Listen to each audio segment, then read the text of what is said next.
శుభమస్తు. శ్రీరామ జయం. సూర్యనారాయణ స్వామినే నమః.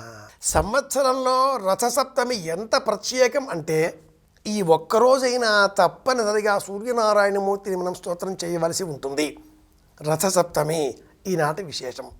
అగ్ని పురాణంలో రథసప్తమి వ్రతం ఎలా చెయ్యాలో సవివరంగా చెప్పబడి ఉంది. సప్తమి తిథి సూర్యునకు ప్రత్యేకం.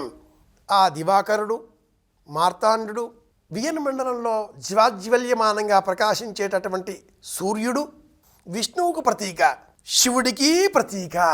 ఇరువురు సూర్య రూపంలోనే మనం దర్శించవలసిన దైవాలు అంటూ మనకు సంప్రదాయకులు వివరిస్తారు. ఇరువురు వేరు కారు, ఇద్దరిని కూడా ఏకకాలంలో మనం చూడవలసిన ఆ దివ్య స్వరూపము సూర్య స్వరూపము. జ్యేష్ఠదాసవితృమండల మధ్యవర్తి నారాయణ సరసిజాసన సన్నివిష్ట కేయూరవాన్ మకరకుండలవాన్ కిరీటి హారి హిరణ్మయ వపుద్ధత శంకుచక్రములు అంటూ వైష్ణవం చెప్పినప్పటికీ అది ఆ మార్గం. అలాగే మార్తాండ శివ సంబంధంగా కూడా మనకు వేదమే వివరిస్తుంది. నమ్మకంలోనే ప్రత్యక్షంగా మనం గమనించవలసిన, గ్రహించవలసిన, వేద ప్రమాణంగా స్వీకరించవలసిన ఉద్దేశ్యం కనుక ఉభయులకు సూర్యుడు ప్రతీక. అలాంటి సూర్యుడు తన స్వరూపాన్ని మనకు, తన జ్ఞానాన్ని మనకు అందించిన రోజు ఈరోజు రథసప్తమి.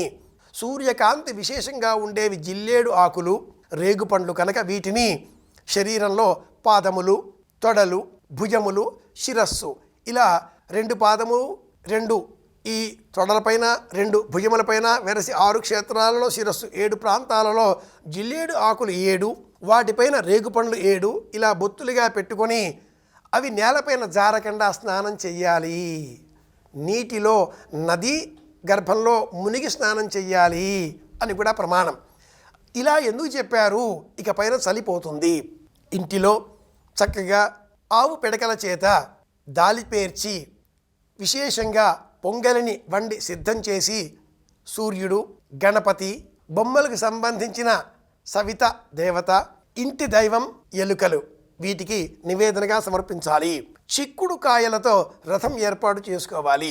చిక్కుడు ఆకులలో ఈ పొలగమును నివేదనగా సమర్పించాలి. ఈ రోజుతో ఇక చిక్కుడు కాయలను ఆహారంగా తీసుకోవడం మానివేయాలి. ప్రతి పండుగ వెనక ఒక విశేషం ఉంటుంది. ఈ రోజు అనంతరం చిక్కుడు కాయలను ప్రకృతికి, పర్యావరణానికి, గోమాతలకు అందించాలి. ఇకపైన మనం స్వీకరించకూడదు. వాటిని స్వీకరించేవి ఈ ఆకులలో ఉండే చిన్న చిన్న పురుగులు, జంతుజాలములు, జీవజాలములు అవి పెరుగుతాయి. ఎంత విశేషం ఉంది!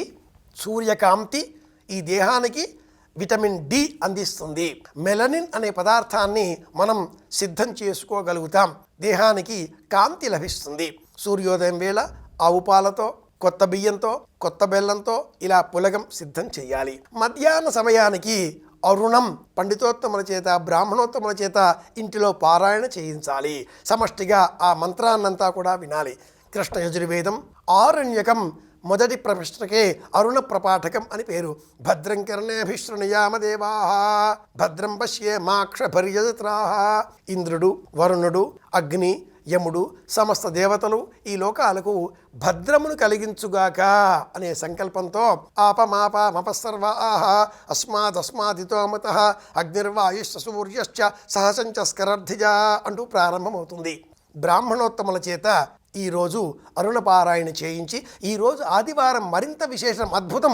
సూర్య ఆరాధనకు ఆదివారం మరింత ప్రత్యేకం కాబట్టి ఈరోజు మొదలుగా 52 ఆదివారాలు అరుణ ప్రపాఠకాన్ని ప్రతి ఆదివారం కూడా పారాయణం చేయించినట్లయితే, లేక విన్నట్లయితే అలాంటి ఇంట్లో ఆ ఇంటి వారికి సమస్త భయాలు తొలగిపోతాయి అని వేద ప్రమాణం.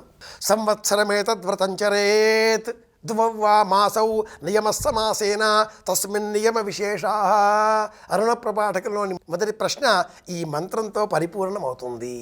కనీసంలో కనీసంగా సాయంత్రం వేళ సమష్టిగా కూర్చొని ఆదిత్య హృదయమైన పారాయణ చేద్దాం. తతో యుద్ధ పరిశ్రాంతం. ఆత్మబలాన్ని పెంచుకుందాం. అందరి క్షేమాన్ని కోరదాం. మళ్ళీ కలుసుకుందాం. శ్రీరామ జయం. శుభమస్తు.